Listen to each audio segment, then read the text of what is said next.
Puji Tuhan, haleluya. Puji Tuhan, haleluya. Haleluya. Belum capek ya? Paling luar biasa loh, jemaat Bogor loh. Dari Bogor loh sampai ke sini. Ada lagi. Selamat datang kembali Ibu Jubaida. Mari kita sama-sama bertemu lagi di tempat ini. Amin. Puji Tuhan. Mari sama-sama kita melihat kebenaran firman Tuhan. Saya diberikan tugas lagi dari Bapak Gembala dan Ibu Gembala untuk sama-sama kita semua diubahkan dengan firman Tuhan. Amin.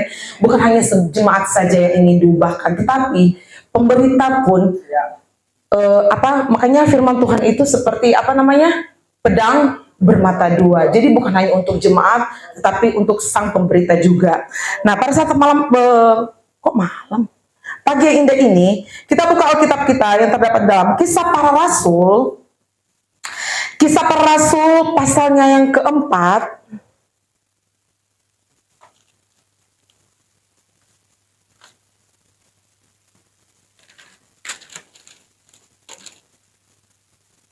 Kisah Para Rasul pasal yang pertama, ayatnya yang keempat, sampai ayatnya yang ke-14. Kisah Para Rasul pasal yang pertama, ayat keempat, sampai ayatnya yang ke-14. Demikian firman Tuhan, saya akan bacakan untuk kita semua. Dalam nama Tuhan Yesus. Pada suatu hari ketika ia makan bersama-sama dengan mereka, ia melarang mereka meninggalkan Yerusalem dan menyuruh mereka tinggal di situ menantikan janji Bapa. Katakan amin. Yang demikiannya katanya, telah kamu dengar daripadaku, sebab Yohanes membaptis dengan air, tetapi tidak lama lagi kamu akan dibaptis dengan Roh Kudus. Ayat 6, maka bertanyalah mereka yang berkumpul di situ, Tuhan, maukah engkau pada masa ini memulihkan kerajaan bagi Israel? Jawabnya, engkau tidak perlu mengetahui masa dan waktu yang ditetapkan Bapa sendiri menurut kuasanya. Tetapi kamu akan menerima kuasa kalau Roh Kudus turun ke atas kamu, dan kamu akan menjadi saksiku di Yerusalem dan di seluruh Yudea dan Samaria dan sampai ke ujung bumi. Sesudah ia mengatakan demikian, terangkatlah ia disaksikan oleh mereka, dan awan menutupnya dari pandangan mereka. Ketika mereka sedang menatap ke langit, waktu ia naik itu, tiba-tiba berdirilah dua orang yang berpakaian putih dekat mereka, dan berkata kepada mereka, hai orang-orang Galilea, mengapakah kamu berdiri melihat ke langit? Yesus ini yang terangkat ke surga meninggalkan kamu akan datang kembali dengan cara yang sama seperti kamu melihat dia naik ke surga. Maka kembalilah rasul-rasul itu ke Yerusalem dari bukit yang disebut Bukit Zaitun, yang hanya seperjalanan Sabat jauhnya dari Yerusalem. Setelah mereka tiba di kota, naiklah mereka ke ruang atas tempat mereka menumpang. Mereka itu ialah Petrus dan Yohanes, Yakobus dan Andreas, Filipus dan Thomas, Bartolomeus dan Matius, Yakobus bin Alfeus, dan Simon orang Zelot, dan Yudas bin Yakobus.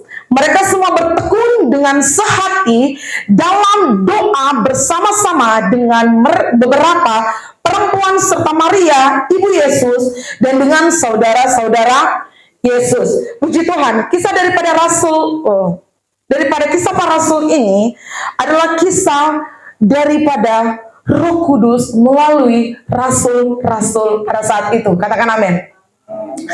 Di kamar loteng mereka berdoa. Di sini kita melihat bagaimana mereka taat kepada Tuhan. Di ayatnya yang keempat dikatakan sebelum Tuhan naik ke sorga, Tuhan Yesus naik ke sorga, Tuhan mengatakan bahwa ia melarang mereka meninggalkan Yerusalem. Karena apa? Di sana dikatakan, dan mereka menyuruh mereka tinggal di situ menantikan janji Bapa. Ada janji Tuhan dalam setiap kehidupan kita. Amin. Coba kita bayangkan bagaimana ketika para rasul ini tidak mengabarkan Injil dan tidak kemana-mana dan hanya menetap di situ saja. Apakah kita akan diselamatkan? Tidak. Karena kita tidak mendengar Injil tersebut. Karena ujung tombak itu ada dari para rasul pada para murid-murid Yesus pada waktu itu. Amin. Maka kita bersyukur kepada Tuhan. Haleluya. Bagaimana kejadian-kejadian pada saat itu, hal-hal yang luar biasa mereka rasakan, hal-hal yang luar biasa yang terjadi dalam setiap kehidupan para rasul. Tidak sedikit rintangan mereka memberitakan Injil, tidak sedikit rintangan yang menghadang mereka, yang membuat seolah-olah mereka harus mundur dalam melakukan kabaran Injil. Tetapi karena janji Bapa dalam setiap kehidupan saya dan saudara. Amin. Janjinya apa? Yaitu di ayatnya yang ke-5. Yohanes membaptis dengan air. Tetapi tidak lama lagi kamu akan dibaptis dengan Roh Kudus. Jemaat-jemaat Tuhan dikasih oleh Tuhan, tidak lama lagi kita akan memperingati lagi kenaikan Tuhan Yesus. Amin. Sebelum itu kita ada yang namanya doa 10 malam. Amin. Di sini firman Tuhan mengatakan di ayat ke-14 bagaimana mereka bertekun dengan sehati dalam doa bersama-sama dengan beberapa perempuan serta Maria ibu Yesus dan dengan saudara-saudara Yesus. Di sana dikatakan bahwa mereka bertekun dan dan satu hati. Amin. Sinkron ya dengan khotbah Bugum pada hari Jumat ya. Bagaimana yang Tuhan mau dalam kehidupan kita adalah kesatuan. Yang iblis mau adalah perpecahan. Tidak lama lagi yang namanya 10 malam. Aduh, saya yakin itu. Nggak mau libur si iblis itu. Dia pasti akan bekerja, mengoyakkan iman kita, agar supaya kita mundur, agar supaya perpecahan itu terjadi. Apapun caranya dia akan lakukan. Hanya untuk apa? Agar supaya kita tidak mendapatkan yang namanya baptisan Roh Kudus. Baptis rohani, baptis ketika kita percaya kepada Tuhan, baptis air, itu penting dalam kehidupan kita. Amin. Apalagi baptisan Roh Kudus. Haleluya. Pekerjaan Roh Kudus itu misalnya dalam kehidupan kita sehari-hari. Saya percaya ketika kita terus beribadah kepada Tuhan, bahwa Roh Kudus selalu mengingatkan kita ketika kita melakukan segala sesuatu. Kalau misalnya sudah melenceng sedikit, pasti Roh Kudus berkata dalam hati kita, amin, bahwa kita jangan melakukan ini. Tetapi berbeda dengan baptisan Roh Kudus. Pekerjaan Roh Kudus adalah alarm buat kita. Baptisan Roh Kudus itu adalah penting bagi kita. Amin. Jangan kita pernah absen dalam ibadah 10 malam nanti. Haleluya. Nah, baptisan Roh Kudus adalah pengalaman yang berbeda dalam setiap kehidupan kita, setiap jemaat-jemaat Tuhan. Karena Roh Kudus adalah perlengkapan kita. Amin. Tanpa Roh Kudus dalam kehidupan kita, kalau misalnya kita hanya mengandalkan diri kita sendiri, saya jago berantem, mulut saya, kata orang Batak, cabir. Kita tidak bisa mengandalkan diri kita sendiri untuk melawan sesama manusia. Kita tidak bisa menggunakan diri kita sendiri untuk melawan, apalagi melawan Tuhan. Ya elah, Tuhan sentil sedikit kita aja udah isnet, gitu ya. Maka dari itu bagaimana kita harus yang namanya berpengalaman dengan Roh Kudus itu sendiri, berpengalaman dengan penolong Tuhan itu sendiri, yaitu Roh Kudus itu. Haleluya. Roh Kudus itu untuk membuat alarm dalam kehidupan kita. Karena setiap manusia, firman Tuhan katakan, manusia lebih condong kepada roh kedagingan. Tapi roh dalam kehidupan kita lemah. Tetapi kita adalah orang lebih dari pemenang. Haleluya. Yang mau Tuhan dalam kehidupan kita adalah kita terus. Firman Tuhan katakan di ayat ke-14, katakan, mari semua bertekun dengan sehati. Dalam apa? Dalam berdoa. Amin. Dalam bertekun dan bertekun dalam berdoa. Dan firman Tuhan juga katakan di Tesalonika mengatakan bahwa tetaplah berdoa. Janganlah padamkan roh yang ada dalam diri kita.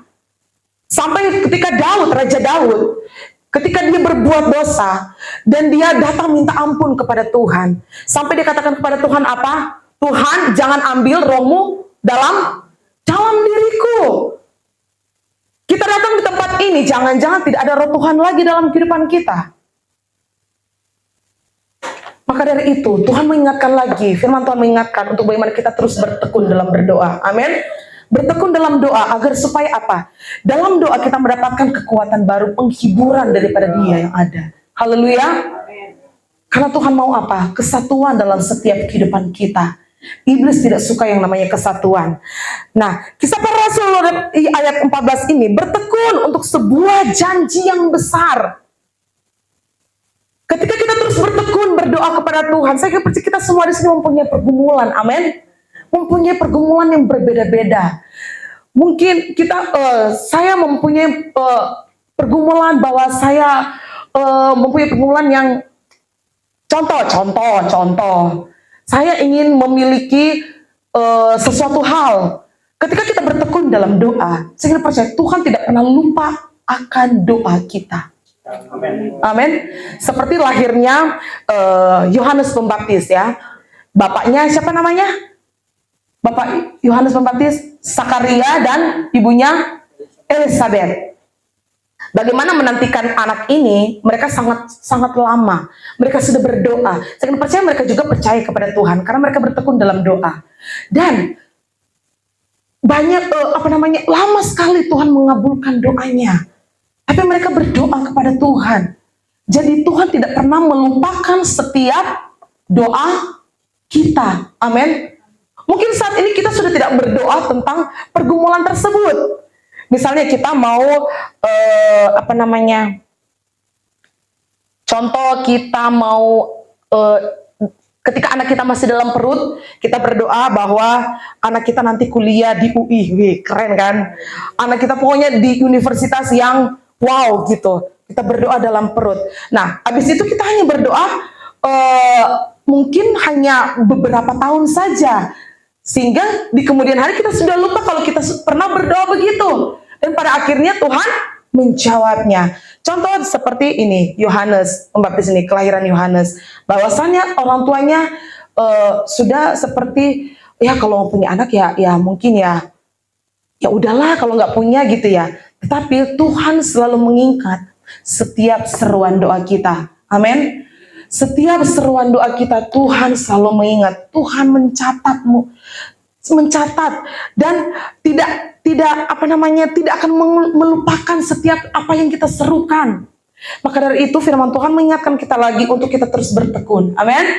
Bertekun. Kita sama-sama kita bertekun, kita belajar. Kita nggak bisa tanpa Roh Kudus dalam setiap kehidupan kita. Kita nggak bisa melewati semua tanpa bertekun dalam doa.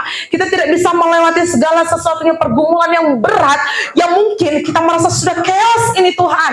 Tetapi ketika dalam keadaan chaos kita datang kepada Tuhan, kita akan mendapatkan yang namanya kekuatan, pembaharuan, apalagi penghiburan, sukacita Tuhan akan kerjakan, Tuhan akan berikan dalam kehidupan kita. Maka dari itu firman Tuhan mengatakan ketika kita mau menerima janji Tuhan itu, jangan kita gini, janji Tuhan firman Tuhan bilang kan janji Tuhan ya dan amin.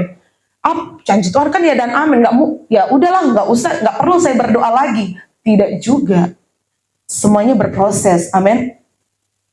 Ketika kita ingin mendapatkan uang, artinya kita harus bekerja.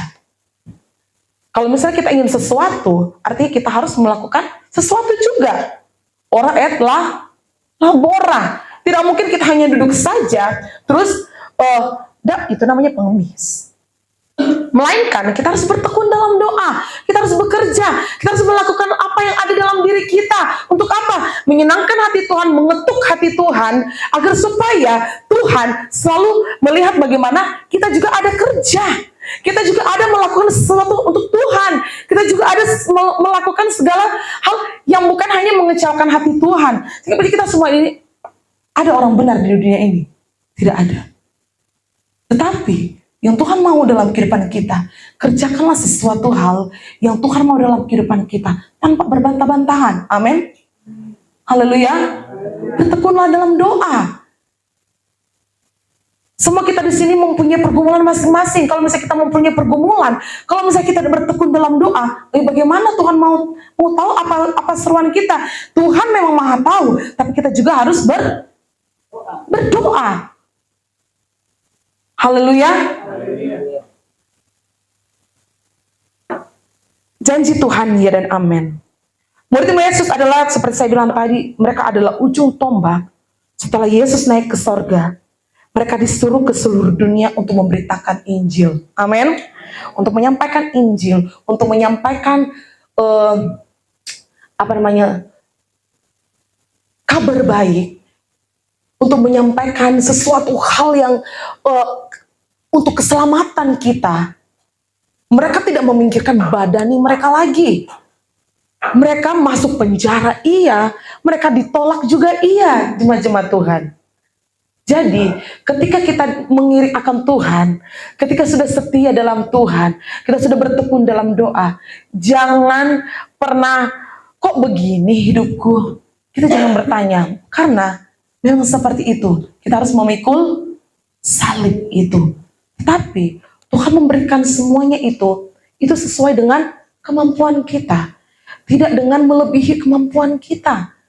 Tuhan mengizinkan segala sesuatu dalam kehidupan kita. Semuanya seizin Tuhan. Semuanya seizin Tuhan. Tinggal bagaimana kita menyingkapinya dalam setiap kita, dalam keseharian kita. Maka dari itu, kita harus latih kehidupan kita. Dan kita harus terlatih di dalam kita mengiring akan Tuhan. Roh Kudus adalah yang membimbing kita. Baptisan Roh Kudus sesuatu hal yang berbeda, yang menjamah kita, mengurapi kita, mengubahkan kita. Amin. Kepenuhan Roh Kudus lagi itu benar, itu luar biasa. Amin. Maka dari itu khotbah di judul kemarin, bagaimana di Galatia mengatakan bahwa kenapa ada kasih yang pertama dan ada penguasaan diri yang terakhir. Karena ini adalah buah-buah roh yang harus diperlengkapi untuk kita. Amin. Kita harus diperlengkapi itu. Nah, Kisah Para Rasul 4 ayat yang ke-31. Kisah Para Rasul 4 ayat ke-31 dikatakan, demikian firman Tuhan. Dan ketika mereka sedang berdoa, goyanglah tempat mereka berkumpul itu, dan mereka semua penuh dengan Roh Kudus. Lalu mereka memberitakan firman Allah dengan berani. Jemaat-jemaat Tuhan dikasih oleh Tuhan. Ketika kita berani, ketika kita mau terus bertekun dalam doa, dan Roh Kudus menguasai kehidupan kita, ada keberanian yang Tuhan berikan dalam kehidupan kita, ada kuasa, amin, ada kuasa dalam kehidupan kita. Mungkin kita saat ini merasakan yang namanya ketakutan. Firman Tuhan mengatakan jangan takut, karena Allah ada di pihak kita, amin. Tuhan ada di pihak kita. Ketika kita mengalami segala sesuatunya, Tuhan saya takut menghadapi hal ini, Tuhan saya takut menghadapi ekonomiku ini, Tuhan. Bagaimana saya makan besok? Bagaimana saya kehidupan sehari-hari saya, perut saya harus diisi, Tuhan. Firman Tuhan mengatakan ora et labora. Bertekun terus dalam doa. Jangan hanya kita meminta aja, tapi kerjanya ngecewain hati Tuhan. Gitu ya. Pada waktu kita berdoa dengan sungguh-sungguh, kita akan dapatkan yang namanya keberanian dari Roh Kudus itu. Dan pada waktu kita berdoa, seperti firman Tuhan katakan, goyanglah tempat mereka berkumpul. Goyang. Bukan berarti gempa bumi kali ya. Apa gimana ya? Coba deh kita bayangkan. Ini gempa bumi atau apa ya? Ada kuasa dalam di tempat itu. Karena apa? Ada kesehatian dalam mereka berkumpul pada saat itu. Tidak ada yang namanya gondok-gondokan. Tidak ada yang namanya iri hati, tidak di situ. Karena memiliki kesatuan. Tujuan mereka adalah mereka bukan hanya mau menunggu janji Tuhan itu, tetapi tujuan mereka bahwa mereka memberitakan ini adalah perintah daripada Tuhan, bahwa di Kisah Para Rasul ayat yang pertama ayatnya yang ke-8 dikatakan, kamu akan menerima kuasa kalau Roh Kudus turun ke atas kamu, dan kamu akan menjadi apa? Saksi Tuhan. Dan kamu harus kemana? Yerusalem. Dan di mana? Yudea, Samaria, sampai ke ujung dunia, ke ujung bumi harus memberitakan Injil. Mereka orang tidak egois, jemaat-jemaat Tuhan. Tidak egois. Mereka tidak mau menyelamatkan diri mereka sendiri. Tetapi ketika Tuhan perintahkan bahwa Injil itu harus disampaikan di seluruh dunia, mereka lakukan nggak? Lakukan. Untuk siapa? Saya dan saudara. Agar supaya apa? Agar supaya kita tidak terfly dengan dosa-dosa di dunia ini. Terbang dengan kenikmatan dunia ini. Jemaat-jemaat Tuhan, iblis memberikan kenikmatan, benar nggak? Iblis memberikan segala sesuatu, memberikan bagaimana kalau kamu mendapatkan mencuri, itu. Kalau kamu begini, begini, kedagingan yang terjadi. Kalau kita tidak mempekerja, kalau kita tidak menghidupkan Roh Kudus dalam kehidupan, Roh Kudus sudah ada dalam kehidupan kita. Tetapi kalau kita tidak menghidupkannya, ketika kita tidak bertekun dalam doa, ketika kita masih dalam kehidupan dunia ini, masih dalam kehidupan yang sifat-sifat yang kedagingan, apakah Roh Kudus akan bekerja dalam kehidupan kita? Tidak. Roh Kudus pun ogah. Karena apa? Kita masih merasa diri hebat. Kita masih merasa bahwa saya masih panjang umurnya. Mau ngapain saya berdoa? Mau ngapain apalagi ibadah, ya kan? Mau ngapain saya mau cari itu? Saya hebat. Itu adalah pekerjaan iblis. Iblis tidak mau kita masuk surga. Iblis maunya kita kemana? Ke tetangganya. Di sono. Yang di sono. Tetapi kita adalah umat-umat yang menginginkan kerajaan surga itu. Amin. Maka firman Tuhan katakan, carilah kerajaan Allah dahulu, maka semuanya akan ditambahkan padamu. Haleluya. Semuanya akan ditambahkan dalam kehidupan kita. Itu adalah janji Tuhan. Tetapi apa reaksi kita ketika Tuhan sudah berjanji begitu? Apakah kita tidak perlu beribadah? Kita harus beribadah kepada Tuhan. Amin. Mungkin dalam kita beribadah kepada Tuhan, kita datang ke gereja, satu organisasi. Contoh, ada orang yang kita tidak suka. Malas tapi ibadah di situ. Ngapain lah aku? Berarti kita memandang siapa? Manusia. Bukan memandang Tuhan.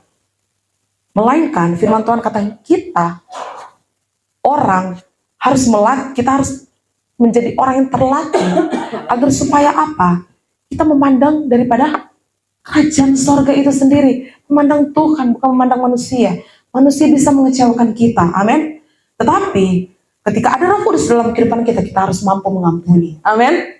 Haleluya, mengampuni setiap orang yang bersalah kepada Dia. Karena kita tidak boleh egois juga, karena Tuhan sudah mengampuni kesalahan kita, amin. Rancangan manusia dan rancangan Tuhan itu sangat berbeda. Katakan amin. Ketika mereka menyampaikan kebenaran firman Tuhan, Petrus dan Yohanes masuk dalam penjara.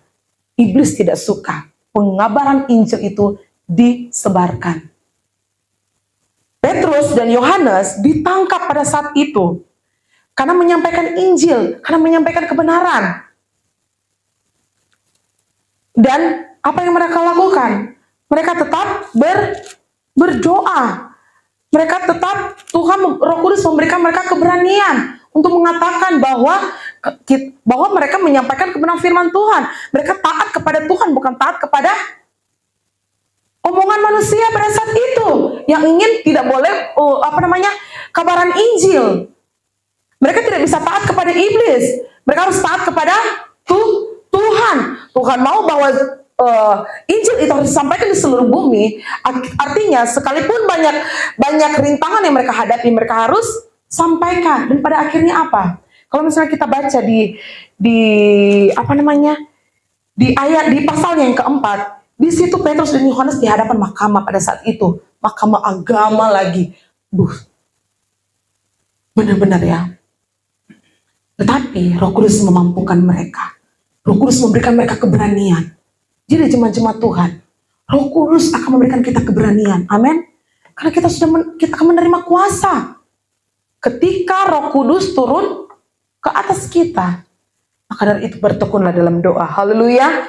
Cara Tuhan bekerja itu berbeda dalam setiap kehidupan kita. Rancangan iblis adalah untuk agar supaya kita jatuh.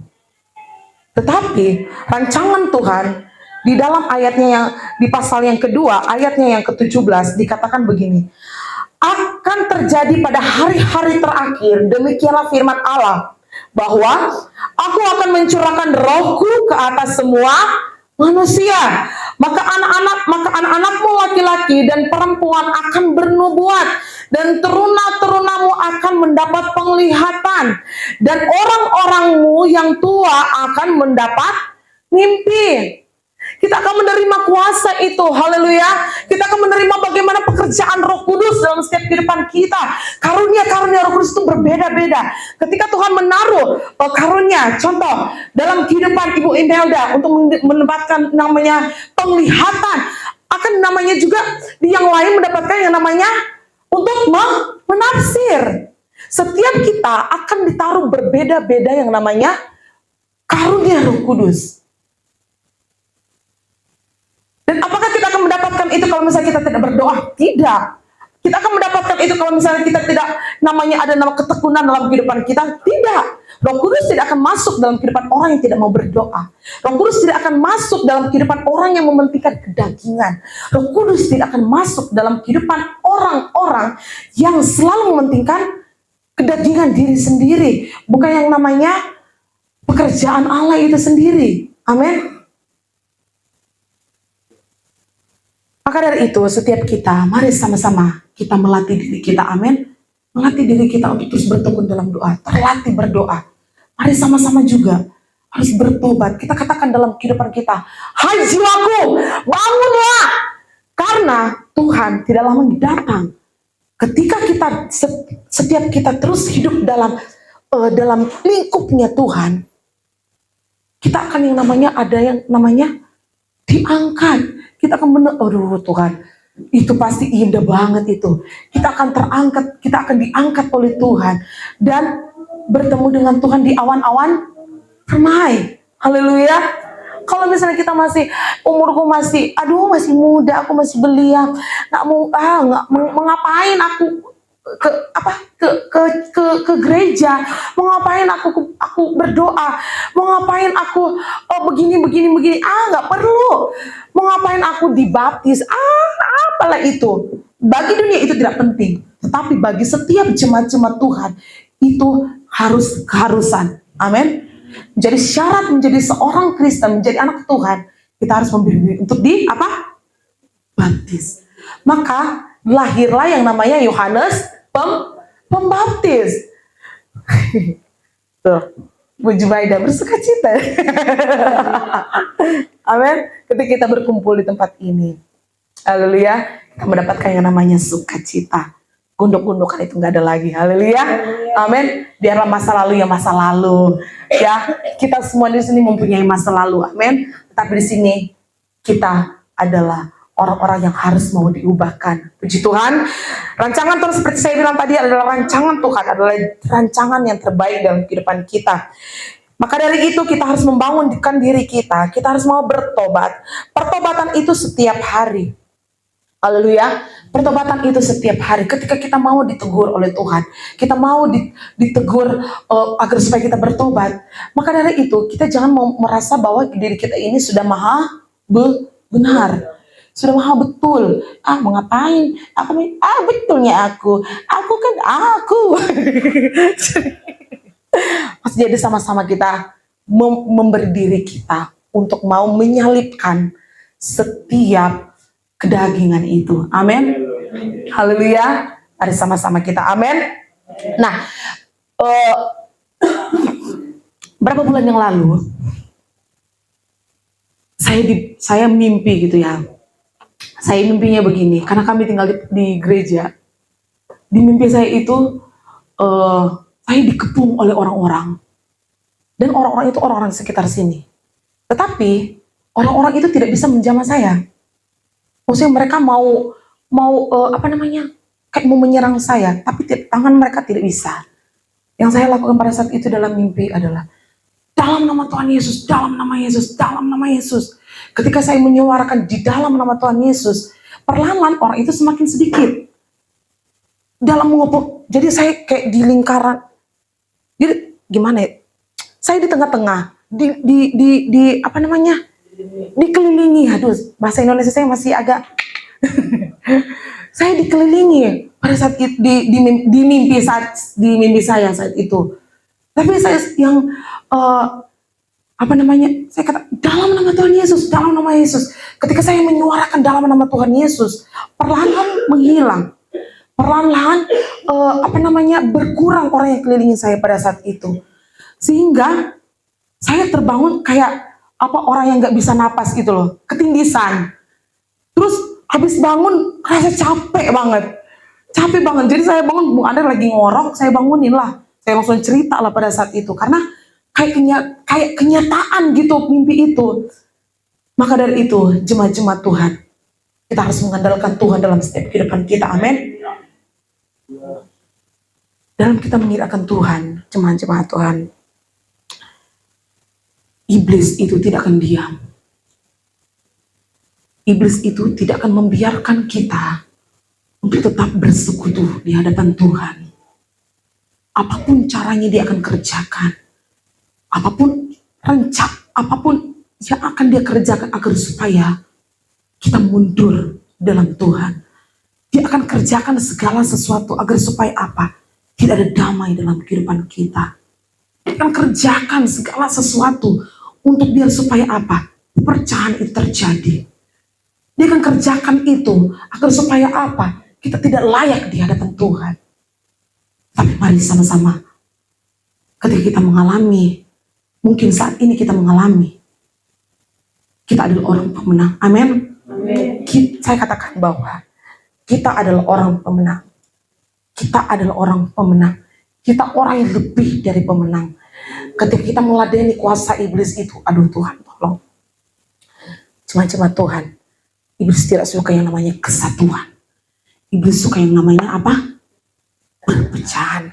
Maka dari itu, betapa pentingnya kita memperlengkapi kehidupan kita.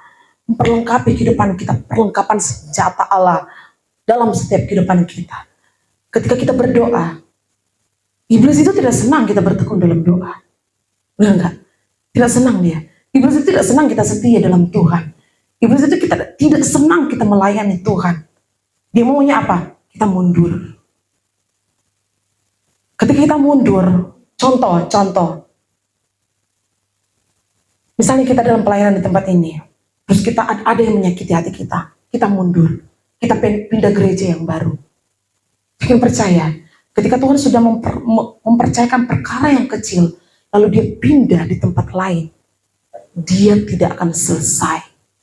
Karena contoh di tempat ini dia tidak selesai, apalagi di tempat lain. Contohnya begitu ya. Tidak sedikit rintangan kita akan hadapi dalam kita melayani pekerjaan Tuhan. Rasa kecewa kita hadapi. Tetapi apakah kita harus terlena dalam kecewa itu? Tidak. Maka dari itu harus ada yang namanya pemberesan jemaat Tuhan. Kita tidak bisa membiarkan kuasa iblis itu dalam kehidupan kita.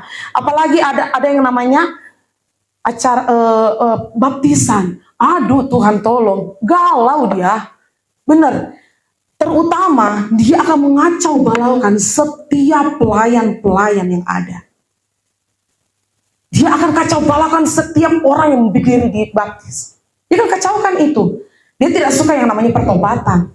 Karena apa? Dia berpikir bahwa, waduh, kurang pasukan gue, gitu ya.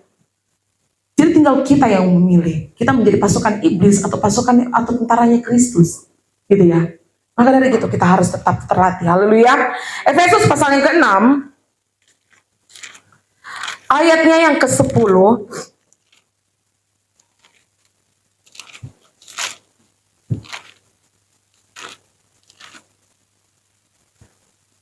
Perikopnya adalah apa? Perlengkapan rohani. Demikian firman Tuhan. Sampai ayat yang ke-18. Demikian firman Tuhan. Akhirnya hendaklah kamu kuat di dalam Tuhan. Nah, di ayat ini sudah diawali dengan kita harus kuat di dalam di dalam Tuhan. Amin. Di dalam kekuatan apa? Kuasanya. Kenakanlah seluruh perlengkapan senjata Allah supaya kamu dapat bertahan melawan tipu muslihat iblis. Karena perjuangan kita bukanlah melawan darah dan daging, tetapi melawan pemerintah-pemerintah, melawan penguasa-penguasa, melawan penghulu-penghulu dunia yang gelap ini. Dan juga apa? Melawan roh-roh jahat di udara. Sebab itu ambillah seluruh perlengkapan senjata Allah, supaya kamu dapat mengadakan perlawanan pada diri, pada hari yang jahat itu, dan tetap, berdiri sesudah kamu menyelesaikan segala sesuatu. Jadi berdirilah tegap, berikat pinggangkan kebenaran, dan berbaju zirakan keadilan. Kakimu berkasutkan kerelaan untuk memberitakan Injil damai sejahtera. Dalam segala keadaan, pergunakanlah perisai iman, sebab dengan perisai itu kamu akan dapat memadamkan semua panah api dari si jahat. Dan terimalah ketopong keselamatan dan pedang roh, yaitu apa? Firman Allah. Nah, di ayat yang selanjutnya, dalam segala doa dan permohonan. Nah, kita lihat lagi, kita perhatikan lagi di ayat ini. Di ayat yang ke-10, di ayat yang ke-18 ini dikatakan apa? Berdoalah setiap waktu di dalam roh. Dan kita harus perhatikan, berjaga-jagalah di dalam doamu itu dengan permohonan yang tak putus-putusnya untuk segala orang kudus. Jadi, cuma Tuhan, di dalam berdoa pun kita harus berjaga-jaga. Seperti yang firman Tuhan, iblis tidak akan tinggal diam kita berdoa. Iblis tidak akan tinggal diam kita melatih diri kita untuk berdoa kepada Tuhan. Saya aja sebagai hamba Tuhan tidak luput yang namanya dosa. Kalau saya tidak berdoa, apa yang terjadi dalam kehidupan saya? Saya masih banyak kekurangan. Kadang-kala saya masih mengikuti kedagingan. Tapi kalau misalnya saya tidak berdoa, apalah kata Tuhan? Mau kau sudah kabarkan Injil, nggak kenal aku. Mau kau sudah begini, kalau misalnya masih ada, nggak kenal aku. Makanya saya bilang tadi, mari sama-sama kita bertobat, amin. Mazmur Daud katakan, hai bangunlah jiwaku. Disuruh bangun jiwa kita. Jangan sampai jiwa kita tertidur. Karena apa? Terlena dengan dunia ini. Jangan sampai membuat kita terus mengandalkan diri kita. Kita tidak membangunkan kerohanian dalam kehidupan kita. Kita tidak pernah memasang alarm Roh Kudus dalam hidup kita. Tuhan sudah mati di kayu salib, dan Dia sudah bangkit.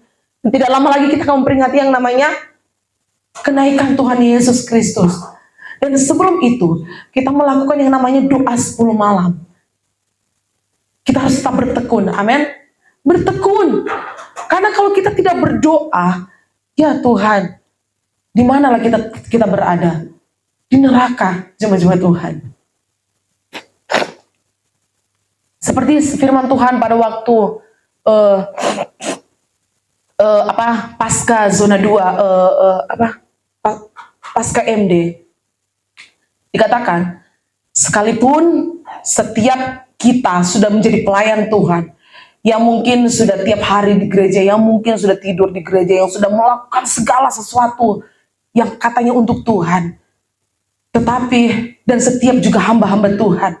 Tetapi kalau masih ada gondok-gondokan dalam kehidupan setiap kita pribadi, ini Bendahara HMD, firman Tuhan dari yang disampaikan oleh Bendahara HMD. Kita tidak akan tetap walaupun kita sudah mengatakan saya sudah melayani pekerjaan. Mungkin kalau ke surga mungkin udah kepleset aja udah nyampe, mungkin udah cuma kayak gini dong udah nyampe. Tidak juga saudara-saudara. Kalau kita tidak menggunakan perisai itu dalam kehidupan kita. Kalau Tuhan katakan di sini di Efesus ini bahwa kita harus bertahan. Hendaklah kita harus kuat di dalam Tuhan. Kekuatan kita terdapat di dalam mana? Tuhan yang memberikan kekuatan kita, amin. Dari Tuhanlah kita mendapatkan kekuatan itu, bukan dari diri sendiri. Kalau misalnya kita mengatakan saya masih hebat, saya mau itu. Kalau misalnya Tuhan dalam kehidupan kita, kita tidak tahu kapan kematian itu datang dalam kehidupan kita. Kita mengingat lagi dari khotbah Pak Gem bahwa memang yang tersedih dalam hidup kita, yang ironis adalah kematian apa? Rohani. Itu lebih ironis. Coba bertanya dalam diri kita, masih ada nggak kerohanian itu dalam kehidupan kita? Jangan-jangan sudah mati. Jangan-jangan kita datang ke tempat ini hanya karena hari Minggu, menunjukkan bahwa kita ini orang Kristen. Jangan-jangan kita datang ke tempat ini karena saya hamba Tuhan, karena saya pelayan Tuhan. Saya harus tunjukkan kepada jemaat-jemaat Tuhan. Saya harus tunjukkan kepada gembala bahwa saya begini. Tidak. Tapi semuanya itu Tuhan memperhatikan semuanya. Ketika apakah kita tulus melayani Tuhan atau tidak. Seperti firman Tuhan katakan, kita harus memerlukan perlengkapan ini jemaat-jemaat Tuhan. Kalau kita tidak tidak ada perlengkapan ini, firman Tuhan mengatakan bahwa dalam berdoa saja kita harus berjaga-jaga. Apalagi kalau tidak berdoa.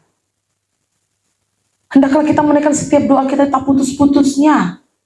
Harus terlatih. Amin. Harus kita melatih diri kita bahwa karena setiap janji Tuhan terletak dalam kehidupan kepribadian kita dengan Tuhan. Apakah erat atau tidak. Kalau kita hanya menantikan janji Tuhan tapi kita tidak dekat dengan Tuhan. Contoh begini. Ketika saya mau minta lauk kepada Cingwati, apa tiba-tiba saya cuk, Ibu, saya minta lauk.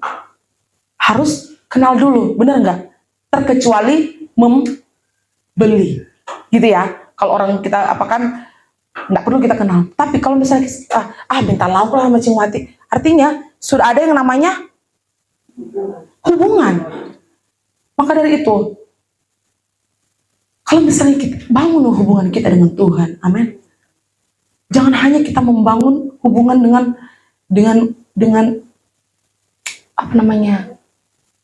orang hanya untuk bertengkar. Kita membangun dengan orang hanya untuk menonjolkan bahwa diri kita hebat. Semua kita di sini tidak ada yang benar, tetapi firman Tuhan berkata bahwa kita dibenarkan oleh firman Tuhan, amin. Harus ada yang namanya ketekunan dalam kehidupan kita dalam berdoa. Ketekunan dalam kita melayani pekerjaan Tuhan. Tidak sedikit rintangan kita hadapi. Tidak sedikit rintangan yang kita hadapi. Perselisihan terjadi. Tetapi harus ada namanya kesatuan. Amin. Agar supaya janji Allah terpenuhi. Haleluya. Janji Allah dalam kehidupan kita terjadi. Janji Allah untuk pelayanan tempat ini terjadi. Kita sudah mendengar dalam khotbah kemarin ya, keras nggak? Keras. Tetapi untuk kebaikan kita semua, haleluya. Karena apa? Tuhan tidak suka kalau misalnya kita meminta, tapi tidak ada yang namanya kesatuan. Tidak ada yang namanya persatuan dalam kehidupan kita setiap jemaat-jemaat Tuhan. Maka dari itu kita harus bangunkan diri kita, amin. Kita harus bertekun di dalam doa, agar supaya apa? Janji Allah dalam kehidupan kita merasakan. Haleluya. Janji Allah dalam kehidupan kita bagaimana kita jangan terlena dalam kehidupan perkataan duniawi, tapi kita tidak terlena dalam perkataan Tuhan. Walaupun Tuhan katakan janji Tuhan dan amin, tapi kita tidak melakukan segala sesuatu, kita tidak akan mendapatkannya. Tapi kita harus melakukan apa yang Tuhan mau dalam kehidupan kita, amin. Bertekun dalam doa. Mari sama-sama kita terus berjaga-jaga. Dalam akhir zaman ini, banyak sih Tuhan sudah mengatakan firman Tuhan. Sifat-sifat kedagingan itu harus kita salibkan semuanya itu. Harus kita sunatkan itu. Agar supaya apa? Kita berkenan di hadapan Tuhan. Haleluya. Mungkin kita merasa bahwa saya berdosa, saya masih berdosa, saya tidak layak. Tuhan mati di kayu salib untuk melayakkan saya dan saudara. Tinggal bagaimana diri kita untuk mempergunakan diri kita, untuk melayakkan diri kita datang kepada Tuhan. Maka dari itu, pengampunan, kesempatan Tuhan masih berikan dalam kehidupan kita. Jangan sampai kita terlambat, jangan sampai di hari nanti kita malah ketinggalan. Jangan sampai di apa namanya, pada hari itu tiba kita tidak terangkat ke sorga. Tidak ada yang namanya kebangkitan yang pertama. Kita mau yang mana? Kebangkitan pertama apa kebangkitan kedua?